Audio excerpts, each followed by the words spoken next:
आधी रात हो चुकी थी लेकिन माता पिता सोए नहीं थे, वो जाग रहे थे और अपने इकलौते बेटे के बारे में बातचीत कर रहे थे। वो अपने इकलौते बेटे की पढ़ाई लिखाई की नहीं कर रहे थे, उसकी फ्यूचर की नहीं कर रहे थे, बल्कि अपने 20 साल के बेटे को मौत के घाट उतारने की दोनों पति पत्नी मिलकर सगे बेटे को प्लानिंग कर रहे थे कि इसको मौत के घाट उतारा कैसे जाए, इसकी लाश को ठिकाने कैसे लगाया जाए।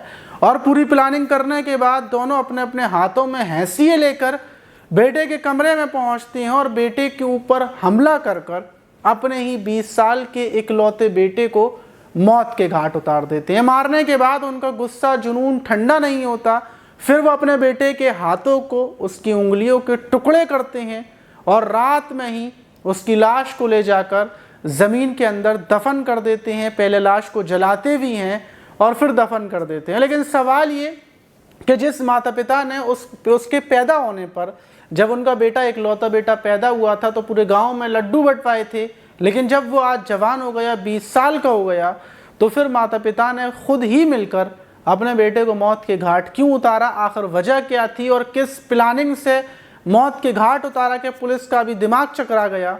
इस घटना को जब आप सुनेंगे तो हैरत में पड़ जाएंगे, क्योंकि जब मैं इस घटना को पढ़ रहा था तो मैं भी सोच रहा था कि भला एक माता पिता ऐसा कैसे कर सकते हैं। लेकिन अब कुछ लोगों ने यह भी बोला कि उन लोगों ने अपने बेटे के साथ बिल्कुल सही किया, लेकिन भला सही कैसे कर सकते हैं माता पिता, वो आपको वीडियो के आखिर में पता चलेगा। तो चलते हैं और जानते हैं पूरा मामला।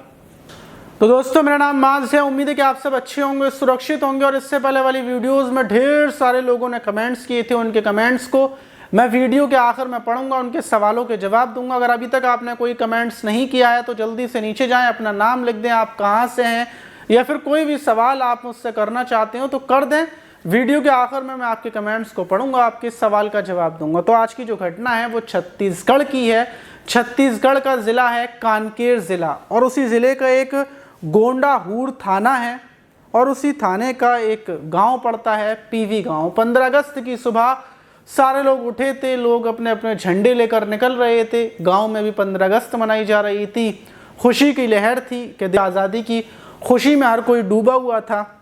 कि उसी भी जो गांव के जो खेत है वहाँ पर कुछ लोग पहुँचते हैं और वो देखते हैं कि एक युवक की उंगलियाँ कटे हुए हाथ पड़े हुए हैं। फ़ौरन ये देखकर गांव के अंदर अफरा तफरी मच जाती है, बवाल मच जाता है कि एक इंसान की उंगलियां, जाहिर सी बात है कि गांव के लोगों के लिए बहुत बड़ी बात होती है, और वो भी गांव में उंगलियां वगैरह कटी मिली हैं और वहाँ पर ज़मीन ताज़ा है, शायद आप बाकी जो हिस्से हैं वो शरीर को अंदर गाड़ दिया गया हो। देखकर गांव के लोगों को शक होता है, पूरे गाँव में अफरा तफरी मच जाती है। वहीं गोंडाहूर थाने की पुलिस जब मौके पर पहुँचती है तो वहाँ पर देखती है कि दो लोग, एक महिला और एक शख्स, दोनों रो रहे हैं। जो उंगलियां पड़ी हुई हैं वहीं पर रो रहे हैं कड़े को पकड़कर, और बोल रहे हैं कि मेरे बेटे की किसी ने हत्या कर दी, मार दिया, ये कड़ा तो हमारे बेटे का है।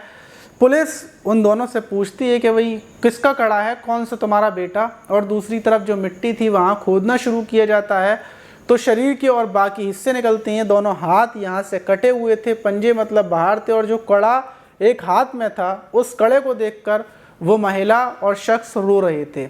वो जो शख्स था वो बताता है कि उसका नाम पलाशील है, और जो महिला है वो बताती है कि उसका नाम रंजीता है, और जो बेटा है अभयशील वो 14 अगस्त से गायब है। और अभी जब हमें ख़बर मिली कि गांव के अंदर लाश के टुकड़े मिले हैं तो हम दौड़ते हुए आए, और हमारे बेटे का ये कड़ा है, इस कड़े से हमारे बेटे की पहचान हुई है, हमारा ही बेटा है जिसकी ये हाथ हैं। पुलिस जैसे ही लाश बाहर निकालती है मिट्टी के अंदर से तो चेहरा देखकर वो माता पिता फफक कर रोने लगते हैं। चुप नहीं हो रहे थे, बराबर बार बार बेहोश हो रहे थे, उनकी हालत बहुत ज़्यादा ख़राब हो चुकी थी। पूरे गांव के लोग माता पिता को देख रहे थे कि उनकी आंखों के सामने उनके जवान बेटे की लाश के टुकड़े पड़े हैं। इससे ज़्यादा दर्द की बात क्या हो सकती है। पुलिस जो लाश थी, जो अभयशील की लाश थी जिसकी उम्र 20 साल थी, उसको उठाकर पोस्टमार्टम के लिए भेज देती है। अब सवाल ये था कि अभयशील की हत्या किसने की गई। अब जो माता पिता थे उनसे पूछा जाता है तो वो बताते हैं कि जो हमारा बेटा है ये नागपुर में जो हल्दीराम की नमकीन होती है वहाँ पर हमने इसको 2 हफ्ते पहले काम पर लगाया था, और 2 हफ्ते के बाद ये अभी 2 दिन पहले ही यहाँ पर आया था। और 14 अगस्त की रात इसके पास किसी का फ़ोन आया था, ये फ़ोन लेकर निकला है रात के 12-1 बजे के टाइम, हमने इसको ढेर सारी कॉलें की लेकिन इसने एक भी कॉल नहीं उठाई। और जब सुबह हुई तो हमें पता चला कि एक लाश के टुकड़े मिले और हम लोग आए तो हमने कड़ा देखा और कड़ा देखकर हमने अपने बेटे की पहचान की। पुलिस ये सुनती है, पुलिस को लगता है कि शायद अभयशील की किसी बात पर लड़ाई हुई हो और हो सकता है नागपुर से कातिल आए हों और यहाँ पर आकर हत्या की गई हो। पुलिस अभयशील की कॉल डिटेल्स चेक कर रही थी, गाँव में एक एक इंसान से पूछताछ कर रही थी, लेकिन पुलिस जो अभयशील की कॉल डिटेल्स थी उसको देखकर पता चलता है कि अभयशील के फ़ोन पर किसी की भी कॉल नहीं आई। और 14 अगस्त की रात जो अभयशील के माता पिता बोल रहे हैं कि उन्होंने रात भर अभयशील के पास कॉल की, तो अभयशील के नंबर पर तो एक भी कॉल नहीं आई, वो भी अभयशील के माता पिता की। तो फिर माता पिता झूठ क्यों बोल रहे हैं? पुलिस को यहाँ से शक होता है। और दूसरी तरफ पुलिस हर किलू से जांच पड़ताल कर रही थी, पूरे गांव के आसपास इलाके में देख रही थी कि कोई गांव के अंदर आया हो या फिर गांव में अभयशील की किसी से दुश्मनी हो, रंजिश हो। जाहिर सी बात है कि अगर अभयशील को कोई बुलाता पार्टी करने के लिए तो अभयशील के पास कॉल तो आई होती। माता पिता ने जैसे बताया था कि अभयशील के पास रात को कॉल आई थी, उसने कॉल रिसीव कर बोला था कि मैं आ रहा हूँ, और फिर उसके बाद वो घर से निकला है, लेकिन कॉल किसी की नहीं आई। पुलिस यहीं पर टिक जाती है कि आखिर कॉल वाली बात झूठ माता पिता ने क्यों बोली। दो झूठ थे कि एक माता पिता ने कॉल की और दूसरी किसी की कॉल अभयशील के पास आई। ये दो झूठ पकड़ने के बाद पुलिस फिर से माता पिता से पूछताछ करती है, तो वो बताते हैं कि हमारा बेटा तो शराब का आदी है, सूखे नशे करता है, सलूशन का नशा करता है और जितने भी गांजे वगैरह हैं इनके नशे करता है, वो नशे का आदी हो चुका है और हो सकता है किसी ने उसमें से ही हत्या की हो। उसके बाद पुलिस जाहिर सी बात है कि माता पिता से सख्ती से तो पूछताछ नहीं कर सकती डायरेक्टली, फिर पुलिस और जांच पड़ताल करती है। जांच पड़ताल करने के बाद आखिर में फैसला करती है कि जो कुछ किया है, क्योंकि जो अभयशील की फ़ोन की लोकेशन थी वो भी उसके घर की थी रात के टाइम 1 बजे तक, 1 बजे के बाद लोकेशन चेंज हुई है। और लास्ट में सब कुछ मिलाकर जब अभयशील के घर की तलाशी वगैरह ली जाती है तो वहाँ पर खून के निशान मिलते हैं। पुलिस फ़ौरन जो अभयशील के माता पिता थे उनको गिरफ्तार कर लेती है। जब उनसे सख्ती से पूछताछ करती है तो दोनों टूट जाते हैं और बोलते हैं कि बिल्कुल हमने ही अपने इकलौते बेटे की हत्या की है। ये वही बेटा था, जब ये पैदा हुआ था तो पूरे गांव के अंदर हमने लड्डू बंटवाए थे, लेकिन अब बड़ा हो गया, जवान हो गया तो मजबूरन हमें इसकी हत्या करनी पड़ी। पुलिस पूछती है कि आखिर हत्या क्यों की, कैसे की, तो बताते हैं कि जो हमारा बेटा था ये शराब का आदी था और शराब के साथ साथ मतलब ये शराब तो पीता ही था और सूखे नशे करने लगा था, चरसी बन चुका था। और जितने भी कहीं पर इसको गाड़ी मिलती, साइकिल मिलती, एक गांव में से चुरा कर घर पर ले आकर खड़ी कर देता। उसके बाद गांव के लोगों को पता चलती, वो घर पर आते, बदनामी होती। अगर हम अपने बेटे को चिल्लाते या डांटते तो ये हमारे ऊपर उल्टा चिल्लाता और अब तो ये हमारे ऊपर हाथ उठाने लगा था। सब लोगों के सामने ये अपने पिता के थप्पड़ मार देता था। पिता का खून इसी वजह से अंदर से खोला था क्या तमाम समाज में उनकी बेइज्जती हो रही थी दोनों की। और इसी बात को लेकर दोनों के बीच जो पति पत्नी थे दोनों बड़े परेशान थे। उन्होंने 2 हफ्ते पहले ही नागपुर भेजा था कि उनकी परेशानी ख़त्म हो जाएगी, लेकिन वो वहाँ भी नहीं टिका और वहाँ से सामान वगैरह चोरी कर यहाँ पर आ गया और यहाँ पर सूखे नशे करने लगा। और हमें 14 अगस्त की रात इसने हम दोनों को मारा था और मारने के बाद ये अपने कमरे में जाकर सो गया। उस रात हमें नींद नहीं आई और हम दोनों ने मिलकर पूरी रात 12-1 बजे तक हमने प्लानिंग की आखिर क्या किया जाए और हमने फैसला किया कि इसको मार देते हैं, ख़त्म कर देते हैं। और रात के लगभग 12:30 बजे के टाइम पर हम लोग जो हैसियाँ थी वो लेकर पहुंचते हैं, इसके सोते हुए ही इसके ऊपर हमला कर देते हैं और इसको वहीं पर मौत की नींद सुला देते हैं। ताबड़तोड़ हमले के बाद ये मर जाता है। और फिर जो इसने मेरे ऊपर हाथ उठाया था हम दोनों के ऊपर, तो हम लोग इसका बदला लेने के लिए इसकी हाथ कलाइयों से काट देते हैं कि इसने अपने माता पिता पर हाथ उठाया था। और फिर लाश को बोरे में रखकर और साइकिल पर रखकर हम जो जो हमारा खेत है वहीं पर ले जाकर लाश को फेंकते हैं और वहीं दफन कर देते हैं। फिर वापस आकर अपने सुकून से सो जाते हैं। हमें यकीन था कि हम नहीं पकड़े जाएंगे, लेकिन सिर्फ ये जो कॉल वाली बात थी कि हमने पूरी रात अपने बेटे को कॉल की और हमारे बेटे के पास कॉल आई, आप लोगों ने इस वजह से हमें पकड़ लिया।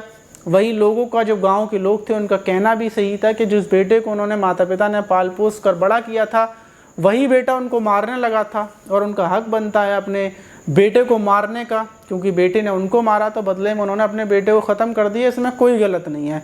लेकिन सवाल मेरा आप लोगों से ये है कि माता पिता ने अपने बेटे को मार कर गलत किया या सही किया? कमेंट बॉक्स में ज़रूर बताएं।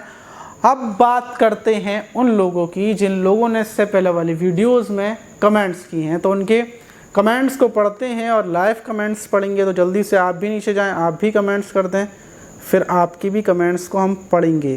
तो अब कमेंट की शुरुआत करते हैं कि सबसे ऊपर कमेंट्स किसका है।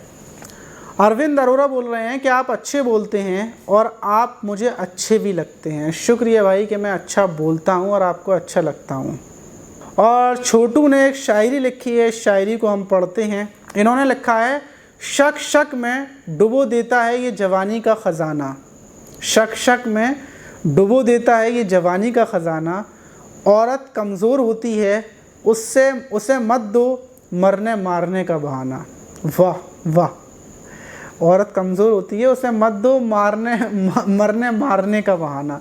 बिल्कुल सही बात है, लड़कियों को ज़्यादा बहाने मत दो, औरतों से ज़्यादा उलझो मत, सुकून से रहो। और ये बोल रहे हैं, सर मेरा नाम कविता पटेल है, मैं अकेली रहती हूँ, पति सऊदी अरब में काम करते हैं, एक आदमी मुझे परेशान करता है, बहुत परेशान करता है और मैं कब तक डर कर रहा हूँ। एक औरत कब तक डर कर रहे, पति को बोलूँ तो पति को छुट्टी नहीं मिल रही है, उस आदमी को मैं जानती नहीं हूँ, तो आदमी को कैसे सज़ा दी जाए। तो देखिए, महिलाओं के लिए इतनी सारी हेल्पलाइन नंबर जारी हुए हैं, उसमें से किसी पर भी आप कॉल कर सकती हैं और पुलिस आपके घर नहीं आएगी, डायरेक्टली आदमी को समझा दिया जाएगा।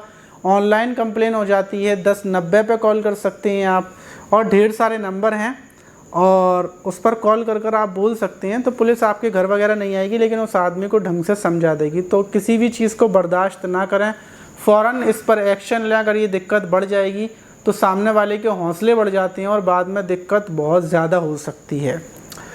और विजय कुमार बोल रहे हैं, माज भाई कैसे हो, मैं आपके 3 चैनलों को सब्सक्राइब किया हुआ हूँ, फ्रॉम पाकिस्तान सिंध से। शुक्रिया विजय भाई। और ये बोल रहे हैं, हेलो माज भाई, मैं बिहार से हूँ, सपोल ज़िला से। आजकल पूरी दुनिया में यही सब होता है, ऐसे ही कहानियाँ सुनाते रहिए आप, हमें बहुत कुछ सीखने को मिलता है। और ये बोल रहे हैं, मैं पाकिस्तान से हूँ, ये कहना चाहती हूँ कि जो लड़कियों ने उस शख्स के साथ किया बिल्कुल सही किया, और मेरा चैनल जो फेवरेट है वो एक मेरा चैनल है, मतलब मैं हूँ, और दूसरा मिस्ट्री दुनिया है। अच्छा, शुक्रिया आपको कि आपको मेरा चैनल भी पसंद है थोड़ा बहुत। और ये बोल रहे हैं, अस्सलाम वालेकुम, मेरा नाम खुर्शीद है, मैं अरियार बिहार से हूँ, मैं आपका हर वीडियो देखता हूँ, शुक्रिया। अच्छा, शुक्रिया भाई। और ये बोल रहे हैं, मैं खटीमा उद्यम सिंह नगर से हूँ, मेरा नाम कमलेश कश्यप है और मैं आपका वीडियो पहली बार देख रहा हूँ। शुक्रिया कि आप मेरा वीडियोस पहली बार देख रहे हैं। माज भाई, इस तरह के वीडियो देखकर रूह कांप जाती है, अल्लाह आपको आपकी हिफाजत फरमाए। शुक्रिया भाई। ये बोल रही है, सर मैं बिहार से आपकी वीडियो देखती हूँ, रोज़ देखती हूँ, मुझे आपके बताने का तरीका बहुत अच्छा लगता है। मेरा नाम प्रियंका अमित गिरी है। अच्छा प्रियंका जी। सत्यनारायण भाई बोल रहे हैं, बहुत गलत हुआ उसके साथ। और ये बोल रहे हैं, अस्सलाम वालेकुम माज भाई, आप ठीक है, मैं मोहम्मद इमरान डिस्ट्रिक्ट पीलीभीत से हूँ, मैं आपका और उस्मान सर का फ़ैन हूँ, वाकई किसी का नहीं हूँ। शुक्रिया इमरान भाई कि आप मतलब हमारी वीडियो आपको पसंद आती है। बोल रहे हैं, गुड वर्क, मुंबई से हूँ, राकेश कुमार चौरसिया।